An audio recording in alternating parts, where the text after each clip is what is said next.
got the sawdust cleaned up here, starting to get up to the chute there. So whenever it gets up to the chute, I usually just clean it out.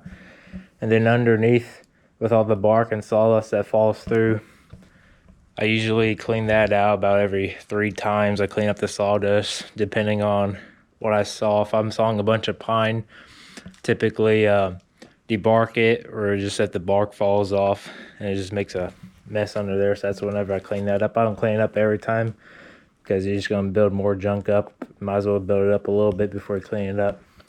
So on the small end over here, we got about 26 diameter, and it does taper quite a bit, as this is the butt cut and this is cut with the chainsaw down, and it's about 30.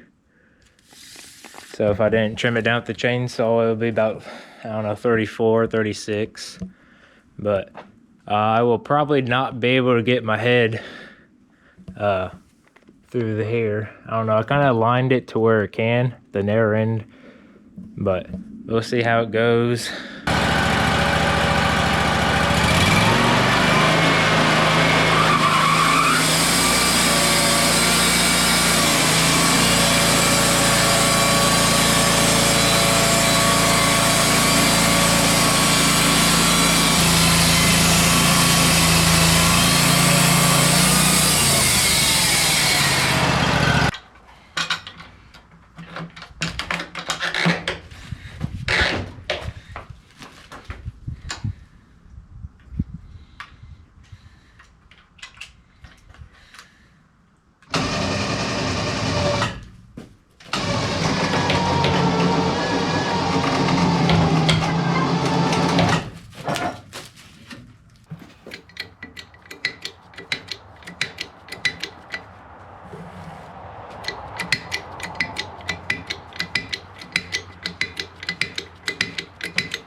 All right, so I did their scooch method. So the braces, the backstops are hitting here, which is what you typically would want, well, like that. But it was hitting, I wouldn't be able to make it through. It was hitting that, the brace right here. So I just put it down, scoot the bottom over. Since that angle like that's pretty simple. That way it gives me more room over here. And now I'm looking down through here. I don't even know. Might scoot too far over here, actually. Oh yeah, I did. So I was scoot too far. Yeah, I had more pressure on this side than that side, and just lowered these arms down. That's one thing you gotta be careful about. But other than that, it works fairly well.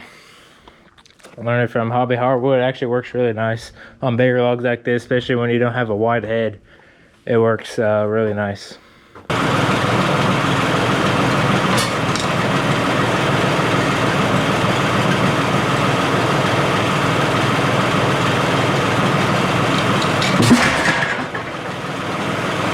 Well, typically I'll flip this back over, get a board or two.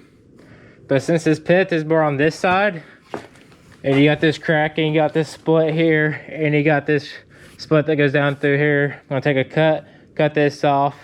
There's a good ray flicked right in here. I'll take a couple boards off here, so I get down about right here. And then I'll flip it back over, take this off towards out of the pith, and then flip it up and quarter saw the rest. But you gotta do what you gotta do. You gotta work with the defects in the board, in the log, and it's just part of it. And it's actually good that I'd be able to do this. You learn and make what best you can get out of it. Even though that's right there, I can take that off. You're almost there. You take probably about a wrist saw board, and then you'd be down in the quarter saw. So we'll get this sawed up.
stack of lumber I got off of 3 logs. Right about. So not too bad. I got 2 stacks here. I might be able to pick this top up. I don't know. I'll let see here for about 2 weeks. But you did pretty well. Did better than I thought. Just have to do more quarter sawn and get the rhythm of it. But doing these one red oak tree just gets it in, gets practice. Especially this one on the end here splittered in pretty far, probably about 2 feet, some of it, or 3 feet, depending on what it is. Like that crack right there, it's gonna crack all the way through. Probably only end up getting, I don't know, 5 foot. Same with this one. But when I cut this down, I had to hinge it and like turn it to the like one way more, because there's 2 big white oak trees I didn't want to hit with it. And I would have got stuck, and since it's like 3 foot on the butt end and about, actually I think it's like 2 foot on the top, and that's what, 3 8-foot logs and a 12-foot log. So I don't know if that 440C John Deere would be able to pull that off or not. But here's a stack of offcuts, bunch of, here's a random waste board, bunch of flitches, triangles. This would be good firewood for a fireplace or inside even. But all right, so that'll do it for today. Thank you for watching.